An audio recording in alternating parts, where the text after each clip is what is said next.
وعليكم السلام ورحمة الله وبركاته. الحمد لله نحمده ونستعينه ونستغفره ونؤمن به ونتوكل عليه ونعوذ بالله من شرور أنفسنا ومن سيئات أعمالنا. من يهده الله فلا مضل له ومن يضلله فلا هادي له ونشهد أن لا إله إلا الله وحده لا شريك له ونشهد أن سيدنا وسندنا وحبيبنا ومولانا محمدا عبده ورسوله. أما بعد فأعوذ بالله من الشيطان الرجيم. بسم الله الرحمن الرحيم. إن الصلاة تنهى عن الفحشاء والمنكر ولذكر الله أكبر. وقال النبي صلى الله عليه وسلم: أول ما يحاسب به العبد يوم القيامة الصلاة.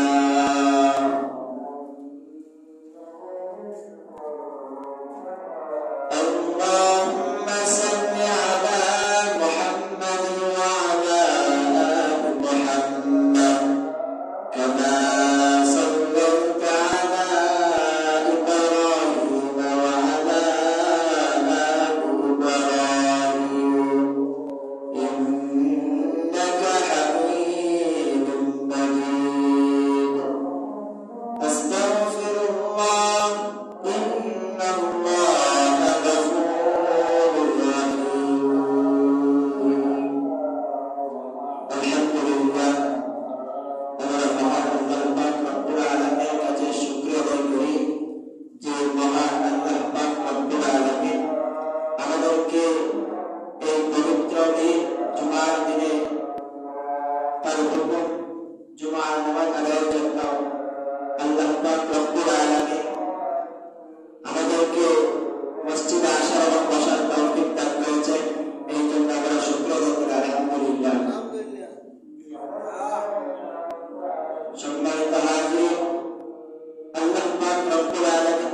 জিবরাইল, তুমি তোমার নূরানি জিহ্বা দ্বারা আমার বন্ধু পা মুবারক চাপতে শুরু করো। হযরত জিবরাইল আলাইহিস সালাম আল্লাহ তাআলার আদেশ পেয়ে রাসূলুল্লাহ সাল্লাল্লাহু আলাইহি ওয়াসাল্লামের পা মুবারক চাপতে শুরু করলেন। হঠাৎ করে রাসূলুল্লাহ সাল্লাল্লাহু আলাইহি ওয়াসাল্লামের ঘুম ভেঙে যায়। রাসূলুল্লাহ সাল্লাল্লাহু আলাইহি ওয়াসাল্লাম ঘুম থেকে জাগ্রত হয়ে দেখতে পেলেন তার পাশে হযরত জিবরাইল আলাইহিস সালাম বসে রয়েছেন। রাসূলুল্লাহ সাল্লাল্লাহু আলাইহি ওয়াসাল্লাম জিবরাইল আলাইহিস সালামকে বললেন, হে জিবরাইল, তুমি কেন আসছো? তখন জিবরাইল আলাইহিস সালাম বললেন, ইয়া রাসূলুল্লাহ, ইয়া হাবিবাল্লাহ, রাসূল, আল্লাহ পাক রব্বুল আলামিন আপনাকে তার কাছে যাওয়ার জন্য আহ্বান জানিয়েছেন। ওই দেখুন দেখা যায় ঘোড়ার তার কাছে, এই ঘোড়াকে আপনি আরোহণ করেন, আল্লাহ পাক রব্বুল আলামিনের কাছে যেতে পারবেন। অথবা রাসূলুল্লাহ সাল্লাল্লাহু আলাইহি ওয়াসাল্লাম ঘোড়াকে আরোহণ করে প্রথম আসমান, দ্বিতীয় আসমান, তৃতীয় আসমান, এভাবে চতুর্থ আসমান, পঞ্চম আসমান, ষষ্ঠ আসমান, এভাবে গিয়ে সপ্তম আসমানে গিয়ে সিদরাতুল মুনতাহা পর্যন্ত পৌঁছে গেলেন। সিদরাতুল মুনতাহায় পৌঁছার পর আল্লাহর সাথে অনেক সময় কথোপকথন করলেন। কথোপকথন শেষে বিশ্বনবী রাহমাতুল লিল আলামিন আল্লাহর কাছ থেকে যখন বিদায় নিয়ে আসলেন, তখন আল্লাহ পাক রব্বুল আলামিন বিশ্বনবীকে এবং তার উম্মতকে হাদিয়া স্বরূপ 50 ওয়াক্ত নামাজ আল্লাহ তাআলা দিয়েছিলেন। রাসূলুল্লাহ সাল্লাল্লাহু আলাইহি ওয়াসাল্লাম এই 50 ওয়াক্ত নামাজ নিয়ে যখন পৃথিবীর দিকে, জমিনের দিকে আসার জন্য রওনা দিলেন, তখন প্রতিমধ্যে হযরত মূসা আলাইহিস সালামের সাথে সাক্ষাৎ হয়। হযরত মূসা আলাইহিস সালাম বললেন, হে আল্লাহর হাবিব, আল্লাহ পাক রব্বুল আলামিন আপনাকে কি উপহার দিয়েছেন? তিনি বললেন, আল্লাহ পাক রব্বুল আলামিন আমাকে 50 ওয়াক্ত নামাজ উপহার দিয়েছেন। হযরত মূসা আলাইহিস সালাম বললেন, আপনি তাড়াতাড়ি গিয়ে আল্লাহর কাছ থেকে সেই 50 ওয়াক্ত নামাজ পড়িয়ে আনুন, কারণ আমার উম্মত ছিল শক্তিশালী। আমার উম্মতকে আল্লাহ পাক রব্বুল আলামিন 2 ওয়াক্ত নামাজ দিয়েছিলেন। তারা সেই 2 ওয়াক্ত নামাজই গুরুত্ব সহকারে আদায় করতে পারে না। আর আপনার উম্মত তো সবচাইতে দুর্বল উম্মত, তারা কিভাবে 50 ওয়াক্ত নামাজ আদায় করবে? রাসূলুল্লাহ সাল্লাল্লাহু আলাইহি ওয়াসাল্লাম আল্লাহ তাআলার কাছে বারবার গিয়ে 5 ওয়াক্ত করে কমিয়ে 45 ওয়াক্ত কমিয়ে মাত্র 5 ওয়াক্তে আসলেন। রাসূলুল্লাহ সাল্লাল্লাহু আলাইহি ওয়াসাল্লাম যখন আল্লাহ পাক রব্বুল আলামিনের কাছ থেকে সেই 5 ওয়াক্ত নামাজ নিয়ে আসতে শুরু করলেন, তখন তার চেহারাটা ছিল খুবই চিন্তিত। তিনি মনে মনে ভাবলেন যে আল্লাহ পাক রব্বুল আলামিন তো 50 ওয়াক্ত নামাজ দিয়েছিলেন, এখন আমার উম্মতকে কমিয়ে 5 ওয়াক্ত দিয়েছেন, তাহলে আমার উম্মতের সওয়াব তো কমে গেল। আল্লাহ পাক রব্বুল আলামিন তার বন্ধুকে চিন্তিত অবস্থা থেকে ডাক দিয়ে বললেন, ও আমার হাবিব, তুমি জেনে রাখো, তোমার উম্মত যদি এই 5 ওয়াক্ত নামাজ গুরুত্ব সহকারে আদায় করে, তাহলে আল্লাহ পাক রব্বুল আলামিন তাকে 50 ওয়াক্ত নামাজের ফজিলত দিবেন। এই হলো 5 ওয়াক্ত নামাজের ফজিলত। এই নামাজ যেমন গুরুত্ব যে আল্লাহ পাক রব্বুল আলামিন জিবরাইল আলাইহিস সালামের মাধ্যমে সেটাকে জমিনের মধ্যে অবতরণ করেননি, বরং তার প্রিয় হাবিবকে তার কাছে দেখে নিয়ে এই নামাজ তাকে দিয়েছেন। এই নামাজ এত গুরুত্বপূর্ণ, আল্লাহ পাক রব্বুল আলামিন কুরআনুল কারীমের মধ্যে বলেন যে ইন্নাস সালাতা তানহা আনিল ফাহশাই ওয়াল মুনকার ওয়া লাযিকরুল্লাহি আকবার। আল্লাহ পাক রব্বুল আলামিন এই নামাজের ক্ষেত্রে ওয়া লাযিকরুল্লাহি আকবার বলেছেন, আর অন্য কোনো ইবাদতের ক্ষেত্রে বলেন নাই ওয়া লাযিকরুল্লাহি আকবার।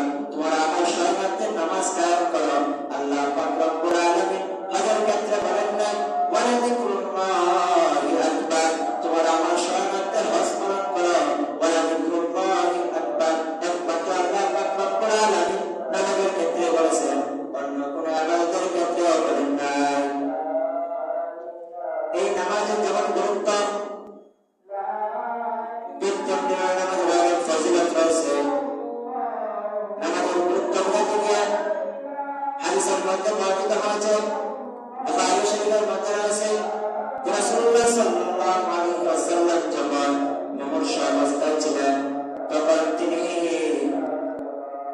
এই নামাজের কথা বলেছেন। রাসূলুল্লাহ সাল্লাল্লাহু আলাইহি ওয়াসাল্লামের পবিত্র জবান দিয়ে বলেন, as-salat as-salat as-salat ওয়া মা মালাকাত আইমানুকুম। এই বাক্য উচ্চারিত হচ্ছিল। বুখারী শরীফের মধ্যে রয়েছে যে রাসূলুল্লাহ সাল্লাল্লাহু আলাইহি ওয়াসাল্লাম এই বাক্যের পর আর কোনো কথা বলেন নাই যে তার উম্মতকে এতিম করে দুনিয়া থেকে বিদায় নিয়ে যায়।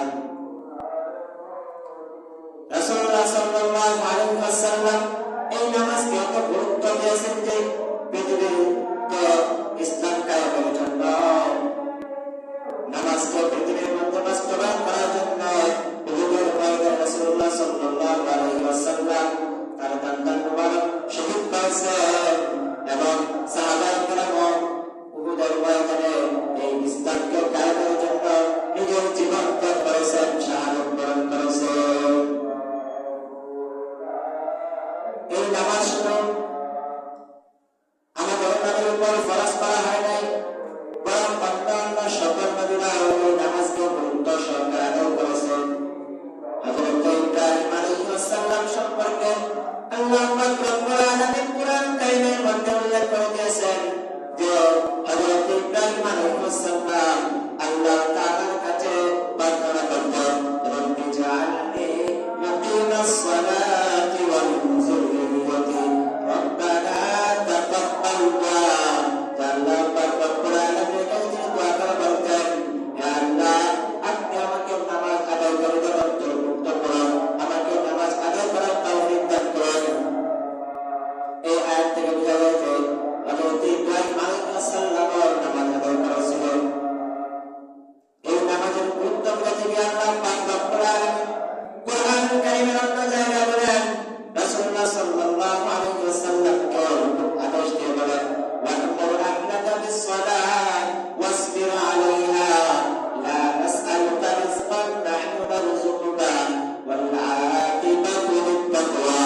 আল্লাহ পাক রব্বুল আলামিন কুরআন কারীমের মধ্যে দিয়ে বলেন, ও আমার নবী মুহাম্মদ, আপনি নিজে নামাজের উপর অবিচল থাকুন এবং আপনার পরিবার বর্গকে নামাজের আদেশ দিন।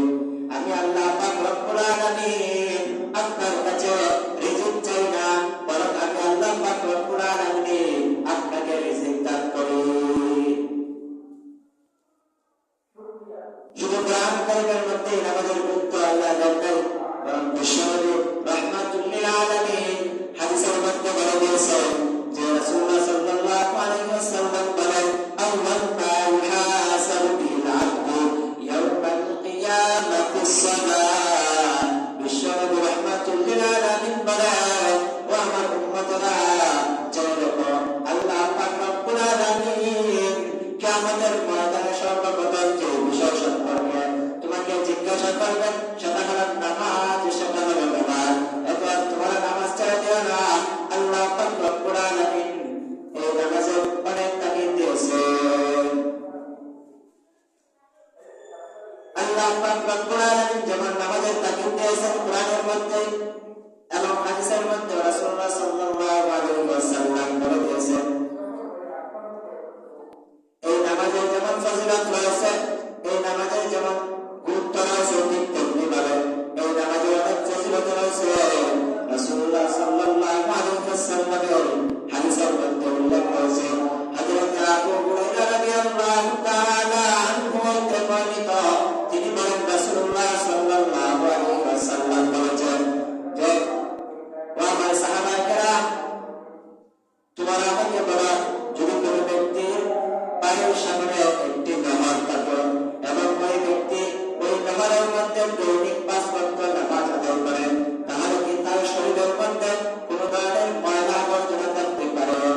তখন উপস্থিত সকল সাহাবায়ে কেরাম বললেন, ইয়া রাসূলুল্লাহ, ইয়া হাবিবাল্লাহ, রাসূল, ওই ব্যক্তির শরীরে কোনো প্রকার ময়লা থাকতে পারে না। রাসূলুল্লাহ সাল্লাল্লাহু আলাইহি ওয়াসাল্লাম অতঃপর সকল সাহাবায়ে কেরামদেরকে বললেন, ও আমার সাহাবারা, তোমরা জেনে রাখো যে কোনো ব্যক্তি যদি 5 ওয়াক্ত নামাজ সঠিকভাবে খুশুর সাথে আদায় করে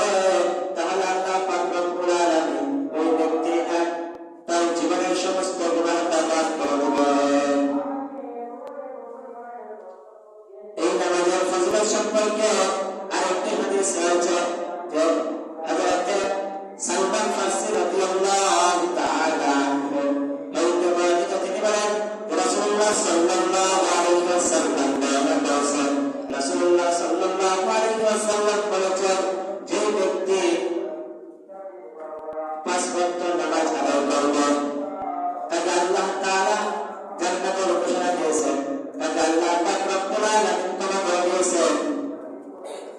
এক হাদিসে আছে, হযরত সালমান ফারসি রাদিয়াল্লাহু তাআলা আনহু রাসূলুল্লাহ সাল্লাল্লাহু আলাইহি ওয়াসাল্লাম থেকে বর্ণনা করেন, রাসূলুল্লাহ সাল্লাল্লাহু আলাইহি ওয়াসাল্লাম বলেছেন, যে ব্যক্তি ভোরের নামাজ তথা ফজরের নামাজ আদায় না করে, যে ব্যক্তি ভোরের নামাজ ফজরের নামাজ আদায় করে না, সে যেন ঈমানের জান্নাত উঁচু পায় না, ঈমানের জান্নাত উঁচু পায় না।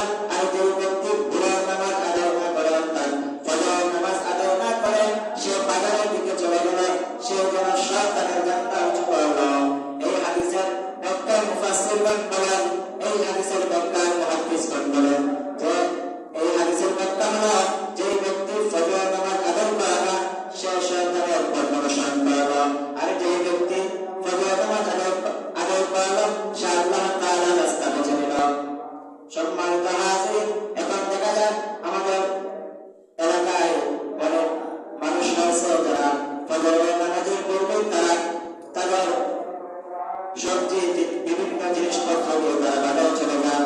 ফজরের নামাজের কোনো প্রয়োজন পড়ে না তাদের, তারা বাজারে চলে যায় ফজরের নামাজ কাজা করে ফেলুন।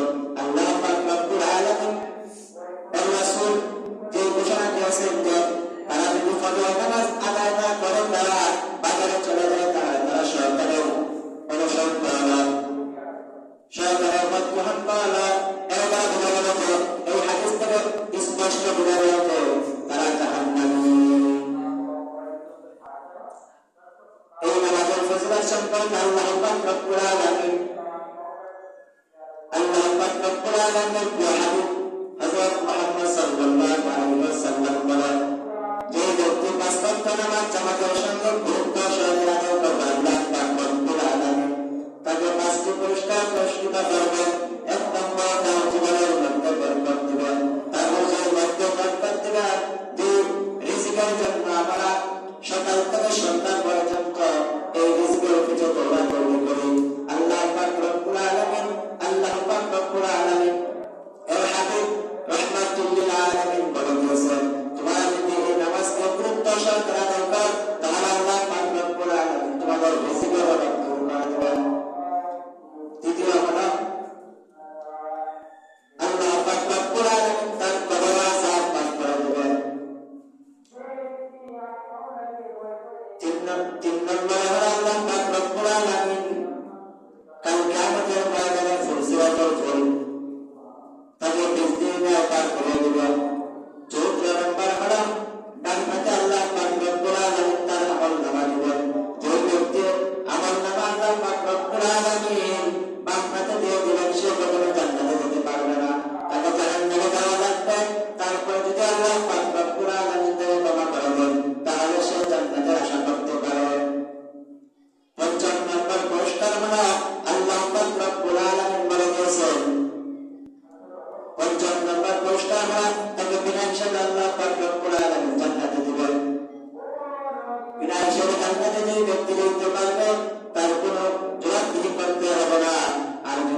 ফাতিমা রাদিয়াল্লাহু তাআলা আনহা বসা ছিলেন এবং বাকি অন্যদিকে সাহাবায়ে কেরাম বসা ছিলেন। তখন রাসূলুল্লাহ সাল্লাল্লাহু আলাইহি ওয়াসাল্লাম সাহাবায়ে কেরামদেরকে লক্ষ্য করে বললেন, ও আমার সাহাবায়ে কেরাম, তোমরা নামাজকে গুরুত্ব সহকারে আদায় করবা, নামাজ আদায় করবা, নামাজকে ছেড়ে দিবা না, তাহলে তোমরা জান্নাতে যেতে পারবা।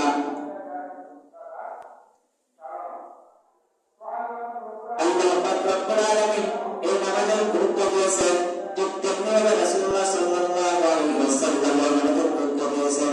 এজন্য আমাদেরকে এই পাঁচ ওয়াক্ত নামাজ যত্ন সহকারে আদায় করতে হবে। যদি আমরা যত্ন সহকারে আদায় করি তাহলে আল্লাহ পাক রব্বুল আলামিন আমাদেরকে জান্নাত দেবেন। রাসূলুল্লাহ সাল্লাল্লাহু আলাইহি ওয়াসাল্লামের সাহাবায়ে কেরাম রাসূলকে এত ভালোবেসেছেন যে তারা শুধু এই নামাজকে তারা আদায় করেন নাই, নামাজকে গুরুত্ব দেন নাই, বরং রাসূলের জন্য নিজের জীবনটা বিলিয়ে দিয়েছেন। উহুদের ময়দানে তারা শহীদ হয়েছেন। কিন্তু বর্তমানে আমরা এমন নবীর উম্মত যে আমরা যদি কোনো ব্যক্তি নবীজিকে নিয়ে কটূক্তি করে, নবীজির স্ত্রীদেরকে নিয়ে কটূক্তি করে, নবীজির সাহাবায়ে কেরামদেরকে নিয়ে কটূক্তি করে, তাহলে আমরা তার জবাব দিতে পারি না, আমরা চুপ করে থাকি। বরং নবীজির আদর্শ হলো যে যদি কোনো ব্যক্তি রাসূলকে নিয়ে কটূক্তি করে তাহলে তার সঠিক জবাব দেওয়া।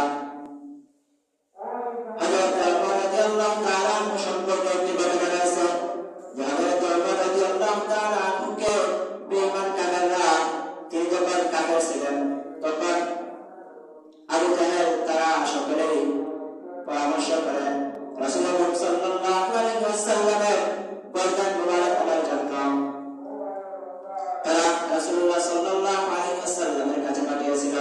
কিন্তু তিনি প্রতিমধ্যে রাস্তার মধ্যে এক ব্যক্তি তাকে বলল যে তুমি মুহাম্মদকে হত্যা করবার পরে আগে তোমার বোন সামলাও, কারণ তোমার ভগ্নিপতি এবং তোমার বোন তারা মুসলমান